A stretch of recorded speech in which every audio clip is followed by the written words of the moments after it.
Ma'am ಕ್ಲಾಸಿಗೆ ಬಂದ್ ನಿಮಗೆ ಹೆಂಗ್ ಅನ್ಸಕತೈತಿ? ಏನೇನ್ ಕಲಿತ್ರಿ ನೀವು?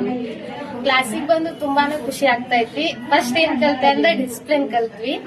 ಆಮೇಲೆ ಎಲ್ರ ಜೊತೆ ಹೊಂದ್ಕೊಳದ್ ಕಲ್ತ್ವಿ. ಫ್ರೆಂಡ್ಸ್ ಬಾಳ ಜನ ಇದ್ರು. ಮೇಡಮ್ ಜೊತೆ ಆಗ್ಲಿ ಎಲ್ಲರ ಜೊತೆ ಚೆನ್ನಾಗಿ ಹೊಂದ್ಕೊಳದ್ ಕಲ್ತ್ವಿ. ಐಬ್ರೋ ಕಲ್ತ್ವಿ ಫಸ್ಟಿಗೆ, ಹೇರ್ ವಾಶ್, ವ್ಯಾಕ್ಸ್, ಆಮೇಲೆ ಇವಾಗ ಬೀನ್ಸ್ ವ್ಯಾಕ್ಸ್ ಅಂತ ಹೇಳ್ತಾ ಇದಾರೆ ಮೇಡಮ್. ಪದೇ ಪದೇ ಕೇಳ್ತೇವೆ, ಮೇಡಮ್ ಬೇಜಾರ್ ಮಾಡದೆ ಹೇಳ್ತಾರೆ. ನಮ್ಗೆ ತುಂಬಾ ಚೆನ್ನಾಗಿ ಕಲಿಸ್ಕೊಡ್ತಾ ಇದ್ದಾರೆ. Thank you. ಎಲ್ಲ ಚೆನ್ನಾಗಿ ಹೇಳ್ಕೊಡ್ತಾ ಇದ್ದಾರೆ ಮ್ಯಾಮ್. ನಾವೇನು ಕೇಳಿಲ್ಲ ಅಂದ್ರೆ ಅವ್ರ ನಮಗ ಮೇಲ್ ಬಿದ್ದಿದ್ ಹೇಳ್ಕೊಡ್ತಾರೆ. ಡೌಟ್ಸ್ ಇದ್ರು ಕ್ಲಿಯರ್ ಮಾಡ್ತಾರೆ. ಯಾಕಂದ್ರೆ ಒಂದು ಚಲೋ ಸಿಕ್ಕೈತಿ. ನಂಗೆ ಫಸ್ಟ್ ಡೇ ಇಂದನು ಬಹಳ ಇದನ್ನ ಅನ್ಸಾದೈತ್ರಿ ಇದೆ. ಅವಾಗ ಮಾತಾಡಕ್ ಆಗ್ತಿರ್ಲಿಲ್ಲ. ಇವಾಗ ಫುಲ್ ಕಾನ್ಫಿಡೆನ್ಸ್ ಆಗಿ ಮಾತಾಡ್ತೇನಿ. ಏನಿದ್ರು ಡೌಟ್ಸ್ ನಾನು ಹೋಗಿ ಕೇಳ್ತೀನಿ, ಮ್ಯಾಮು ಹೇಳ್ತಾರ.